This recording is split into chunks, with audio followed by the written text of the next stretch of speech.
Parafraseando Miguel Torga, também aqui poderemos dizer: escrevo-te da meia-idade, do ponto onde medram as raízes deste livro apontado contra a solidão. Este livro contém uma mensagem de esperança, talvez útil para ti, mas importante sem dúvida para alguém que estimas ou simplesmente conheces, em dificuldade para reconstruir e viver a sua felicidade, face a uma sociedade como a nossa, de certo modo torpe, eivada de incompreensão e maledicência.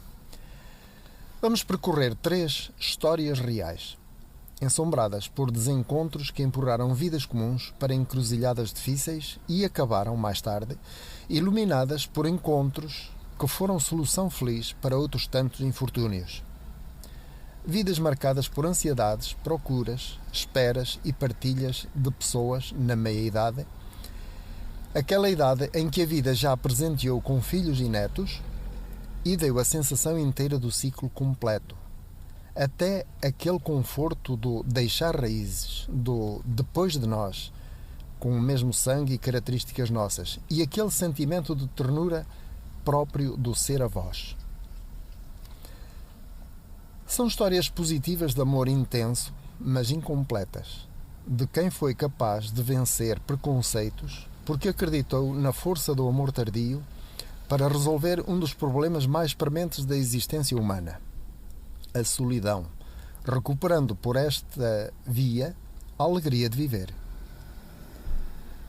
Depois de encontros tão felizes, nenhuma destas vidas será mais a mesma, nem certamente a de quantos tiverem a coragem de escolher com sabedoria novos caminhos do outono. Um dia, o mesmo professor aconselhou-nos a escrever e esquecer. Uma ideia, uma frase, um pensamento, uma referência, uma observação com interesse, escreve-se num papelinho e esquece-se numa gaveta. Uma rotina simples, de extrema utilidade. É que por muito que a nossa memória armazene, não dispensamos um suporte que metodicamente nos ajude a recordar e a selecionar como um índice. Segui aquele conselho. Foi assim que mais tarde construí uma base de dados com milhares de anotações catalogadas por temas. Como num palco de teatro, está ali o ponto a sugerir-me assuntos que poderei, em qualquer altura, desenvolver no meu diálogo com a vida.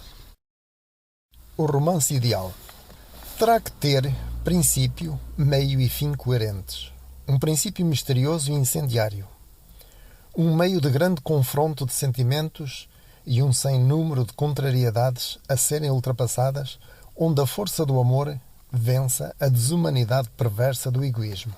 Um fim não reduzido ao usufruto mesquinho e à vaidade dos louros conquistados, mas sim alargado ao gozo de uma paz merecida, onde haja espaço para a grandeza do perdão. É, no fundo, o romance que eu ambiciono escrever, com personagens de alma grande, que vençam a velhacaria e a mesquinhez, que envenenam e desumanizam as sociedades. Escrever um romance é viver mais tempo na memória dos leitores, produzindo efeitos de mudança nas mentalidades. É um bom processo de intervenção que deve pesar, pouco que seja, na evolução positiva de quem o ler. E se cá voltarmos de novo, conforme alguns sustentam, poderemos, mercê deste contributo, ter um mundo melhor à nossa espera, pelo menos que ele aproveite às gerações futuras. É inquestionável que o escritor vive no seu romance os romances que, no mínimo, foi capaz de sonhar. O primeiro livro publicado é sempre o primogênito.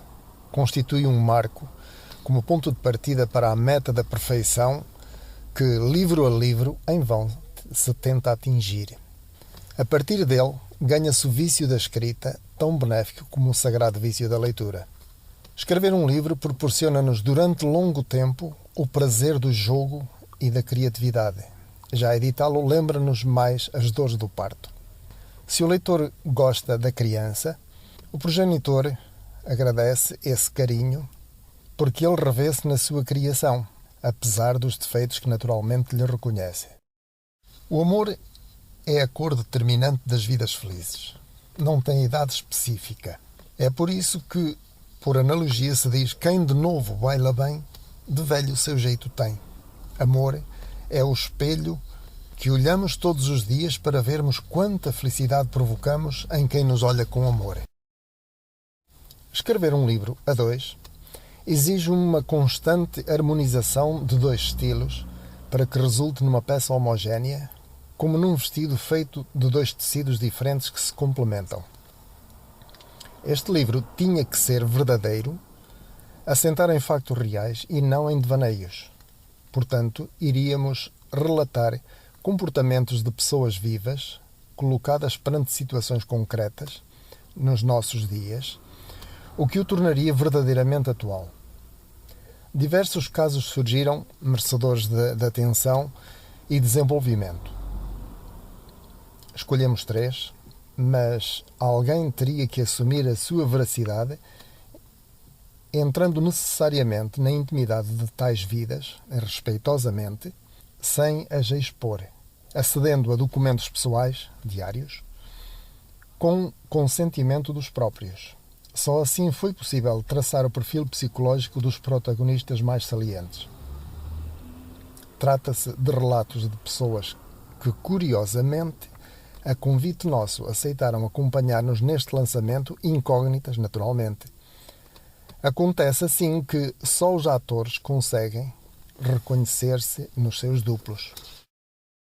Segundo diz deste livro o ilustre escritor Pereira da Graça, que o apreciou em primeira leitura, a escrita é linear, clara como a água do córrego, antes de entrar na primeira povoação.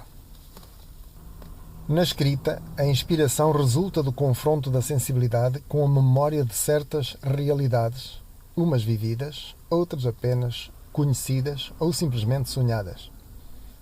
As realizações, os prazeres, os conflitos, as vitórias e as desilusões deixam marcas. A sensibilidade de quem escreve tenta induzir o leitor a examinar essas impressões da alma, olhando-as pelo mesmo prisma do autor.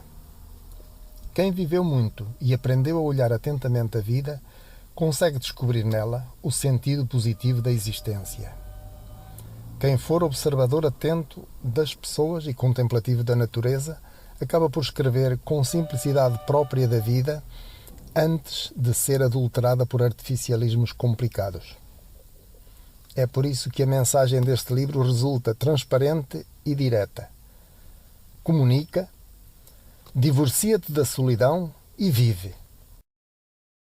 Espero que, com a publicação deste livro, a gente jovem e os mais vividos tomem consciência do problema grave de que a nossa sociedade enferma, a solidão imposta aos veteranos, pelo esquecimento fingido como quem varre para debaixo do tapete.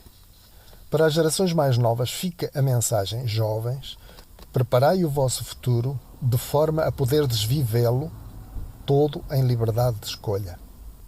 Aplicai a todos, desde já, esse princípio tão comezinho de que tanto gostais para vós e que é fundamental para a escolha do caminho certo. Vive e deixa viver.